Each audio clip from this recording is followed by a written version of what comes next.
is extremely important to the future of civilization.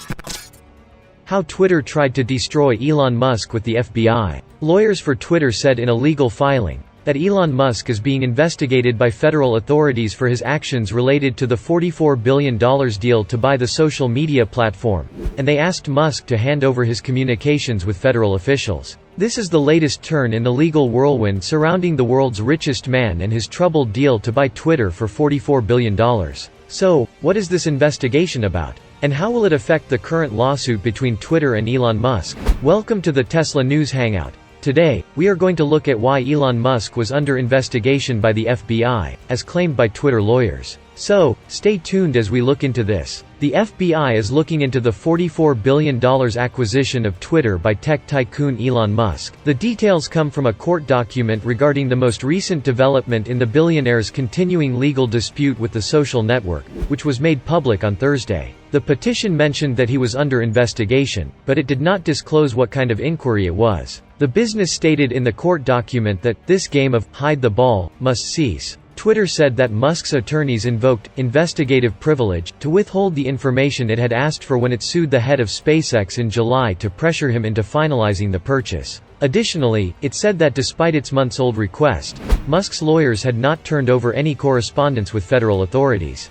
Late in September, Musk's lawyers delivered a privilege log, listing the papers that would be withheld. The log referenced email drafts delivered to the U.S. Securities and Exchange Commission, SEC, an American regulatory body upholding anti-market manipulation legislation, on May 13. The Federal Trade Commission, whose main goals are to advance antitrust legislation and consumer protection, was also mentioned in the presentation. The court request was submitted on the same day that the court approved a stay of action so that Twitter and Musk could finalize their acquisition agreement. The SEC has consistently questioned Musk's remarks regarding the purchase of Twitter. In April, it asked him for the first time if his 9% stake in Twitter was reported too late and why it seemed like he planned to be a passive shareholder. Later, Musk changed his statement to include the information that he was an active investor. In a letter sent in June, the SEC questioned Musk about whether he ought to have changed his public filing to reflect his desire to halt or scrap the acquisition. These investigations come amid the ongoing months-long story of Musk's proposed purchase of Twitter, in which the billionaire offered the acquisition, backed out of the agreement, and was later sued by Twitter to uphold his word.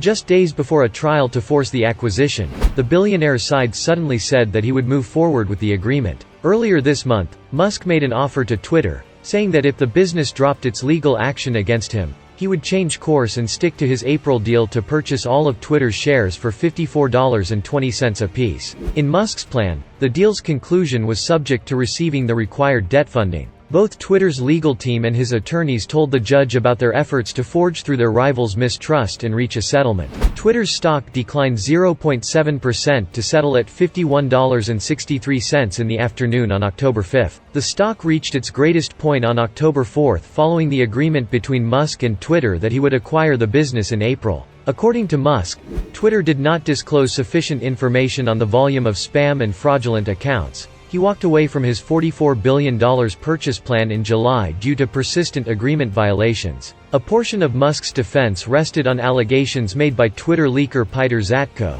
which were made public in August. The legal team for Twitter has been interested in learning whether Quinn Emanuel's counsel, Alex Spiro, had contact with the whistleblower as early as May. In court documents, the legal firm claimed that none of its attorneys had contact with Zatko or his agents. Twitter disclosed an anonymous email sent to Spiro on May 6 from a former exec at Twitter overseeing teams directly with trust and safety, content moderation, who offered to contact through different ways, according to court records. Before being let go in January, Zatko, often known as Mudge, oversaw Twitter security. Under oath, he denied speaking to Musk or his lawyers at Quinn Emanuel. In a judgment issued on Monday, the court, Delaware's Court of Chancery Chancellor Kathleen McCormick stated that it is, at least conceivable, that Mudge wrote the anonymous email. She commanded Spiro to provide a court-required declaration outlining his conduct in relation to the communication from May 6 in question. Now, Elon Musk and Twitter's recommitment ceremony is being hailed in certain online communities for an unsettling reason, not because Musk will improve Twitter for users, but rather because he will, some belief, uses his new $44 billion toy as a weapon against his political foes. The underlying concern is that one guy could take control of such a significant forum for public conversation. Elon Musk may soon be able to decide who can and cannot use Twitter, giving him significant control over public opinion not just in the United States but also globally. That might be bad not only for the general population and Twitter as a business but also for the federal government. The key lesson here is that there shouldn't be any single points of failure for a service like Twitter, not even a takeover by a mildly deranged billionaire. Many experts, at least in principle, favor moving away from tightly regulated platforms like Twitter and toward open protocols that provide interaction and mobility between platforms, much like email and RSS feeds already do for other digital communication. So, let's get back to platforms and protocols. The main issue with Twitter and other social media platforms is that they have gradually made editorial decisions, especially on significant issues like whether to allow Donald Trump to tweet. Elon Musk has said that he will permit the former president to return to the platform and a larger swing toward the political right. Musk has criticized Twitter's censorship, which presumably includes the social media site's crackdown on doubts about vaccinations and other COVID-19 regulations, which Musk has periodically displayed. It's reasonable to assume that Musk doesn't comprehend the nuances of content filtering to some level, given his apparent desire for as minimal moderation as possible. But for two reasons, that isn't feasible as long as Twitter is a business. First of all, whether you like it or not, Twitter has the power to regulate the information that users may access through the site, and that power entails a moral and legal obligation to, at the very least, filter out or remove any material that exploits children or incites violence. Where even that border is drawn must be decided by a human in the end. Second, Twitter is a for-profit company, whether it is used in public or private, and it has determined that restricting specific users, habits, and material is advantageous for its overall business. Legalities aside, it appears that many users are finding Twitter to be more entertaining due to the removal of Donald Trump.